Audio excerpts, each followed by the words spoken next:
Over the past 2.5 weeks, I've been going over my favorite shoes of 2024. But now it's time for the best of the best. I'm taking the winner of each category to see which shoe can come away with best in shoe. These are my contenders for shoe of the year.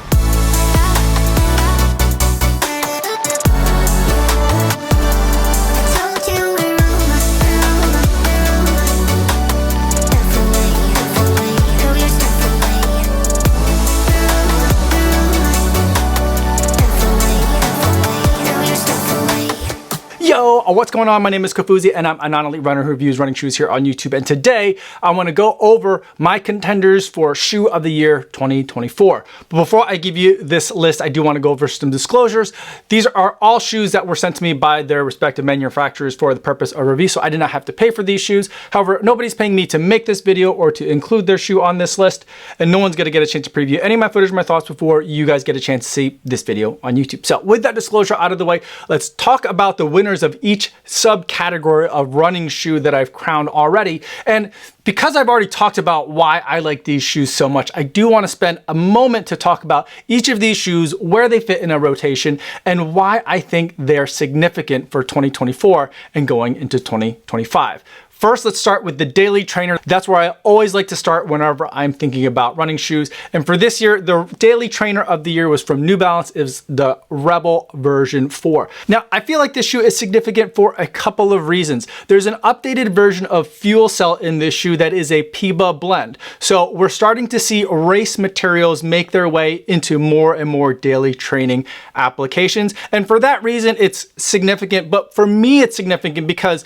I've always thought that PIBA blend meant some sort of a compromise, a price point compromise, or a durability compromise. But the Rebel version 4 proved to me that I feel like this foam is exactly what it needs to be. And so they didn't just chuck in a bunch of PIBA and make it a pure PIBA midsole just for the sake of having that line available to them in marketing. They actually made the midsole do what it needs to do. And the other reason why I think it's significant is, again, from like the marketing perspective. They didn't hide the fact that it's a PIBA blend. And so they told us right from the beginning that this is a little bit of PIBA, a little bit of EVA mixed together into a supercritical process to make this foam. And even though Fuel Cell is the trade name for New Balance's racing caliber foams, again, they weren't afraid that it would dilute the brand recognition of what Fuel Cell is by having one that they might use in racing applications like in the SC Elite version 4, and a different kind of fuel cell that's available in the Rebel version 4. So they made the foam that they needed to make for the type of shoe that they wanted to make. It ended up being an excellent shoe, and they weren't scared of what the ingredients were in order to make that product. And for that kind of transparency and for the excellence of this product, the Rebel version 4 made it to my Daily Trainer of the year. Now, from Daily Trainers, the next shoe that I typically like to add into a rotation is a racing shoe. And from the racing category, Puma brought us the Nitro Elite 3.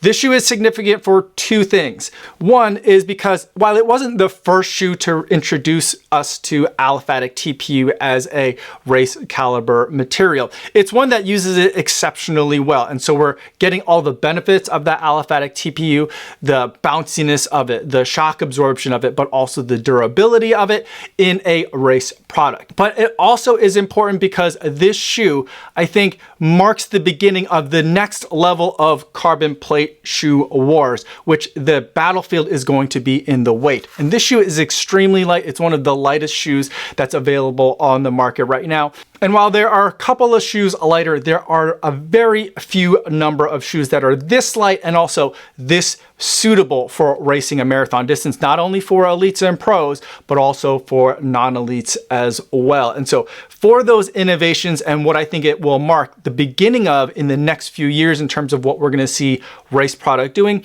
I felt like the Nitro Elite 3 deserved the top spot as the racing shoe of the year.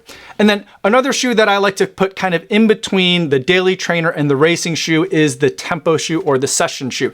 It kind of has some features of the daily trainer, but some features of a race shoe. But I really like to use it for workouts. And again, we have another entrant from Puma, and this is the Deviate Nitro 3. Now, one of the things that's unique about this shoe is that it didn't change all that much. And for me, that's a really good thing because the Deviate Nitro 2 was my shoe of the year last year. But there were little tweaks in the upper that made the fit a little bit more suitable to its task. And there were very small shape changes to the midsole that I think made it a little bit more exciting still compared to the already excellent shoe of last year. So this shoe I think is significant in the sense that it reminds me that if you have a really excellent shoe with really excellent materials, you don't always have to reinvent the wheel every single year in order to stay on top. The Deviate Nitro 3 remains an excellent shoe, and it was my top tempo trainer of the year.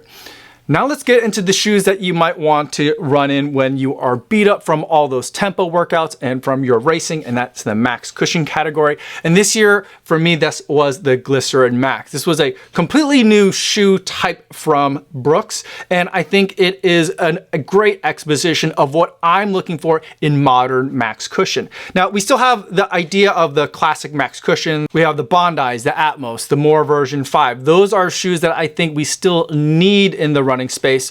But as far as what I like and what's more modern, I love what's going on with the Glycerin Max. It's giving us what I think is a reimagined version of what plushness and comfort are. It's not just sticking a whole bunch of memory foam in a tongue and in a heel collar, but instead it's giving us comfort up top and a great amount of squishiness on the bottom that isn't too mushy, and so you're not getting completely mired down in quicksand as you're running. It's just the right amount of excellent softness. It's super comfortable for me, and I love what it could mean from the future of Brooks as they expand to appeal to different types of running consumers than they typically have been targeting. And then the last category of shoe that I want to talk about at the far end of the spectrum is, I think, a newer category of shoe, a subgenre of the Max Cushion market, if you want. It is the long run shoe. And these are shoes that can do a lot of the same things that Max Cushion shoes do, and maybe this category disappears in a couple of years depending on what Max Cushion does in the future. But for now, I consider this a separate subcategory because it uses a lot of racing materials in the midsole, and it generally tries to keep things more minimal in terms of puffiness and padding in the upper. If we look at the Super Blast 2, I think it's a great example of that. We've got a bunch of FF Turbo Plus, which is the foam that they're using in their latest gen racing shoes from ASICS. A little bit of daily training foam on the bottom to help keep things stabilized.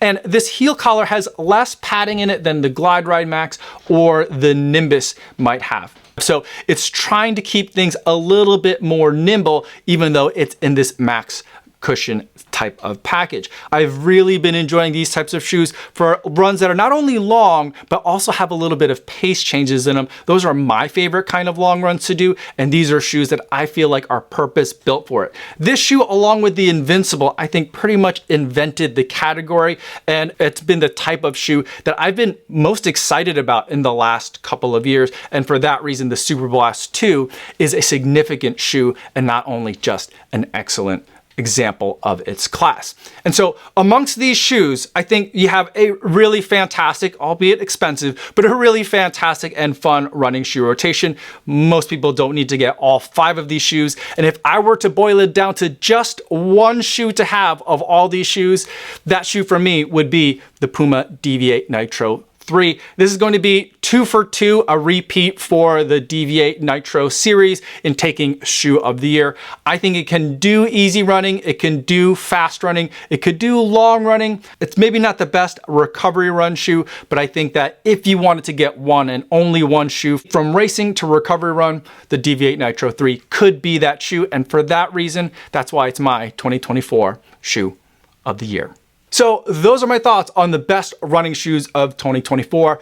It has been a great year to be a runner, and I could say that from a personal perspective, it has been a great year to be a shoe reviewer. I've had a great time testing and reviewing these shoes, and I've particularly enjoyed talking to you guys about how these shoes feel on foot. I'm really excited for what's to come in 2025. I know I've already started testing a bunch of new shoes. Hit the subscribe button so you could see those reviews as they become available next year. But that's going to be the end of this video and the end of my running shoe review videos for 2024. Thanks so much for making it all the way to the end of this video and this year. And I look forward to seeing you in 2025. Yo, what's going on?